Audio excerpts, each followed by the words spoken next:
Welcome to the Mindfulness Meditation podcast, presented by the Rubin Museum of Art. We are a museum in Chelsea, New York, that connects visitors to the art and ideas of the Himalayas and serves as a space for reflection and transformation.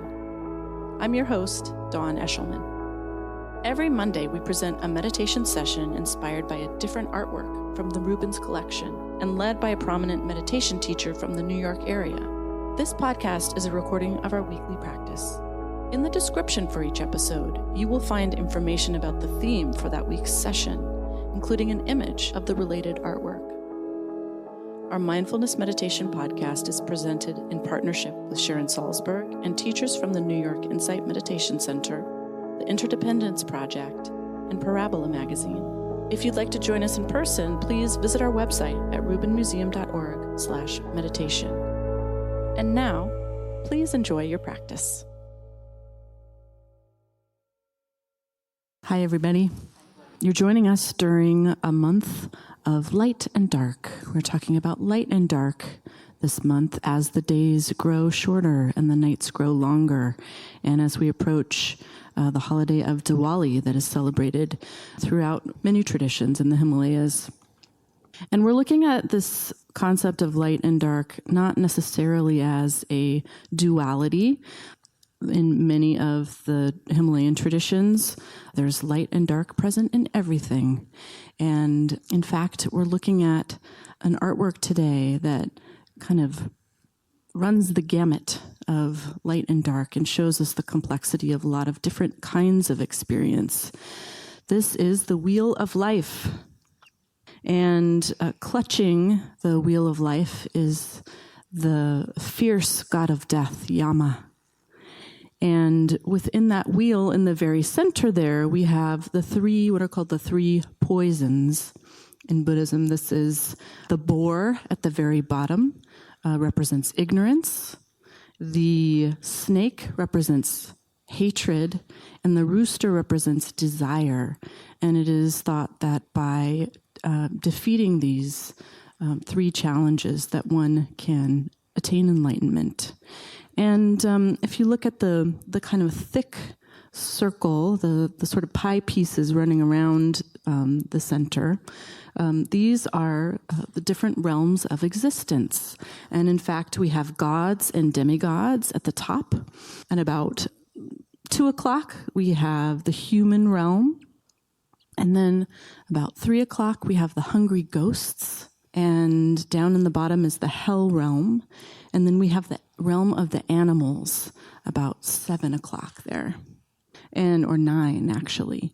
And what's interesting is that one can achieve enlightenment no matter where one is, which realm one is existing within.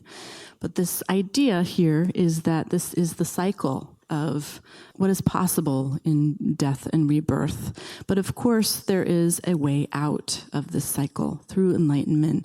And the Buddha, who is standing in the upper right corner here on a cloud, is pointing the way. What's interesting, too, is that yes, it is possible to attain enlightenment no matter what realm of existence one is in.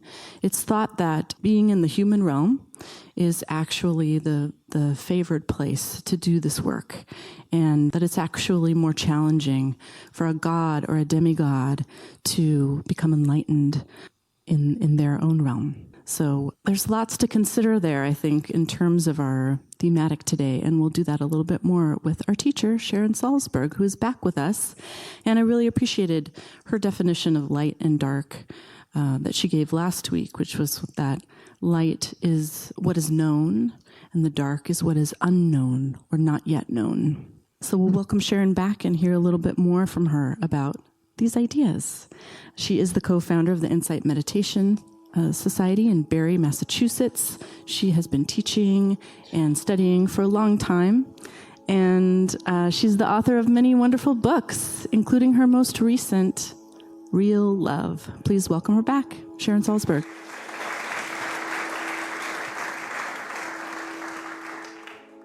Hello. This piece of art has actually long been one of my very, very favorites. So I was so delighted to see it as an option. because it contains the whole universe as depicted in this particular Tibetan conceptualization. So it's everything. And the demarcations go back to really the Buddha having said once so famously, I teach one thing and one thing only, that is suffering and the end of suffering. I teach one thing and one thing only, that is suffering and the end of suffering. It was on the basis of that there were many things people actually asked about that he would refuse to discuss. They say, this always amuses me, they say he, like we, lived in disputatious times. People just like to argue about nothing and prove they were right to no end, and so people would start these discussions and he just would remain silent because what he was concerned with was suffering and the end of suffering, the acknowledgement, the recognition of the suffering that is in life that we actually share, at least the vulnerability for, and the possibility of coming to the end. Not that only nice things will happen, but that we can be very, very different with things. So it's not a question of right and wrong or good and bad or good and evil.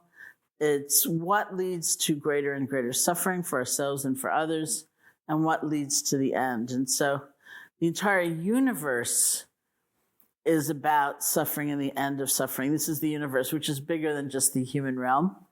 Now, of course, not everybody believes in that cosmology, but you can experience a lot of it in the morning, It's not like, it doesn't have to be death and rebirth in that classical sense, although that is how it's illustrated and that's how it's often taught.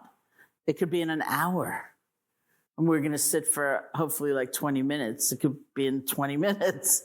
We can go to many realms. And there are those realms up there which are largely about suffering.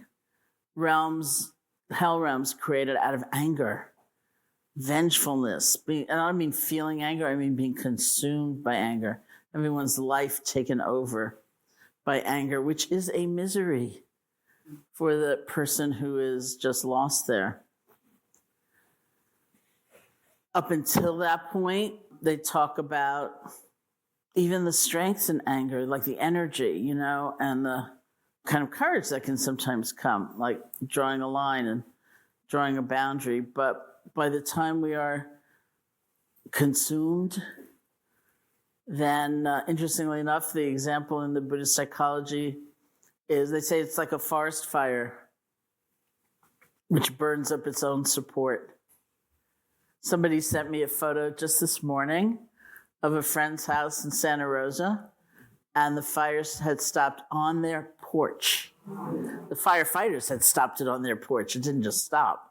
So you see like this sort of burnt stuff on the porch, and the house is still there right now. So the destructiveness, the self-destructiveness of being lost in a realm where all we see is what's wrong and we're so alone, and it's a pretty hostile world when we are really socked in there, and that's the hellish realm. They're worlds of incredible desire, hungry ghost realms, where we want and want and want, and no matter how much we have, we're never satisfied. We never have that feeling of content and that feeling of enough. And we can certainly experience that. There have been, say, Tibetan teachers who are asked, what's the hungry ghost realm like? And they'll say, America. And so if you can just imagine a mind state being so predominant that it takes over, not just for even a morning, but a really long time. And then there's the construction of a universe from that. The human realm is said to be the best realm to achieve enlightenment from, because it's a mix of pleasure and pain. When one's life is largely painful, it's about survival, basically. It's about getting through. we don't really have the luxury of stepping back and taking a look. But when there's that mix, then there's enough pain so that we kind of wake up, right? And yet there's enough relief so that we have some energy, we have the power and the time to actually pay attention differently. That's human life. It's not all human life, actually, but that's what that is being depicted. And it reminds me, too, of the Buddha as Bodhisattva before he left the palace, when his life was largely pleasant, since he had a team of people devoted to making sure it was pleasant. And it was only upon leaving the palace that he saw an older person, a sick person, a corpse, and then a mendicant. And with the first three, it said he asked his charioteer, it sort of snuck him out. Does that happen to everybody? Is that going to happen to me? And so it was this seeing of suffering that woke him up. They're called, counting the mendicant, the person who had left home and as a spiritual seeker, they're called the four heavenly messengers. And it was the next day after seeing them that the Buddha as Bodhisattva left and went and practiced. And as a result, here we are in Chelsea. All these years later, you know. So it's some mix of pleasure and pain when we use the pain in the right way. That's the human realm. And then there are the realms considered somewhat more pleasant, more refined. I mean, this is also the power of myth and symbolism and imagery. So it's like bodies of light and palaces of jewels, and it's like a whole other real estate thing. And long lives, you know, that are much longer than a human life. And you just play. But people get really kind of complacent and lazy, right? Because they're just playing. And it's said that in those realms, for the last week, like human week, you start to sweat. And the garlands that you're wearing start to wilt. And then you die. And you're reborn. So, like I said, we can see it all, right? It's like a day or even less than a day.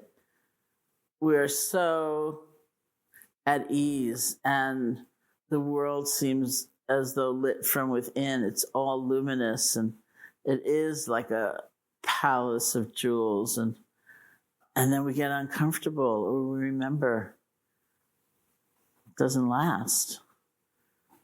Or there are times when we do feel a kind of mix, you know, we feel disappointed, we feel let down, we feel uneasy, we feel something is not really great, but we also feel, look at this, I have the capacity to be aware, I can be with this is the light, it's like shining the light of awareness anywhere, wherever we go. And that really is our practice. So we have stress, we have resource, we have threats and danger, and we have capacities to meet it. That's human existence. And then there are times when we are socked in there. We are lost in desire and greed and craving and clinging. And it is like a hungry ghost realm. I mean, it's like, in that state, do you ever see anything and think, that's okay? They didn't have a blueberry muffin, but the other one was fine. No, we don't. We really don't. I once was on the phone, this was years and years ago. I was on the phone with a friend who was planning a trip to India, which of course is a long plane ride. And he was calculating how many miles he needed to upgrade from coach to business class. And we actually figured it out. And almost without drawing breath, the instant we figured it out, he said, I wonder about first class. It's like, wait a minute, you know, like, you should feel good for a minute. Like, I think you can get into business class. It's like, no, it's not enough. right? That's that state. And then that the state of being just defined by the need for revenge or vengeance, some sense of being consumed. So someone else's actions actually have taken over our lives because we're just so in there. This is what I quoted the Dalai Lama here not too long ago, where he said, if you are obsessed with someone's actions that have hurt you, you can't eat, you can't sleep, you can't enjoy anything. And then he said, why give them that satisfaction, right? It's like living well is the best revenge. You know, maybe being free of that is the best way to move on, actually, not because you're weak or incapable of a fight, but out of really cherishing yourself. So there's everything in a human life. There are states of supreme, extraordinary delight and states where we just feel so oppressed by our own minds, not only circumstance, but also by our own minds, and so defined by the current experience. And then there's awareness or wisdom, which is actually not within that circle. And there's the possibility of not being driven by the greed, hatred, and delusion that are in the middle of applying wisdom, applying balance, applying clarity to everything that we go through, which immediately lifts us to another place. It's not through staying within that we find freedom. It's actually through stepping off that we find freedom. You know, so if you go back to the Buddha's life as a child, before he was the Buddha, which means awakened one, when he lived in the palace and grew up with a father who was determined that he, as the myth goes, as the legend goes, the father was determined that he never see anything that was displeasing, because his father knew that it was often the experience of some dis-ease about life that set one on a spiritual journey, and he didn't want that for his son. So, you know, he spent those 29 years in the palace just enjoying himself as though it were heaven world. He spent the next 6 years after leaving in several practices of really fierce austerity and self-mortification, which were very popular practices in India of the time, and really kind of like brutalizing himself. And then at the end of that, he said neither was the right way. You know, so it's not like you come to the end of a period of suffering and you think, I want those pleasant days back. You know, that's all I want is like a better couch and, you know, like whatever. You know, it's moving outside of it altogether to look at all of it in a different way, because it's that sense of spaciousness and perspective and freedom that is a whole other kind of happiness, even when what we're looking at is, you know, not exactly what we would have ordered if anyone gave us a choice. That's a really enduring kind of happiness that really transcends the duality of what our experience is ordinarily like. We see the duality, we know it, we honor it, and we also move to not be caught in it. So that's it. All of which is to say that anything might happen in this sitting, and it's okay. You can use the feeling of the breath, just the natural in and out breath, as like an anchor, as a home base, a place to rest. Many things may arise, lovely sounds, great sensations, wonderful images, not so wonderful images, painful feeling, heartache. whatever comes up that's not the breath, see if you can recognize it, acknowledge it, very gently let go of it, and see if you can bring your attention back to the feeling of the breath.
Thank you.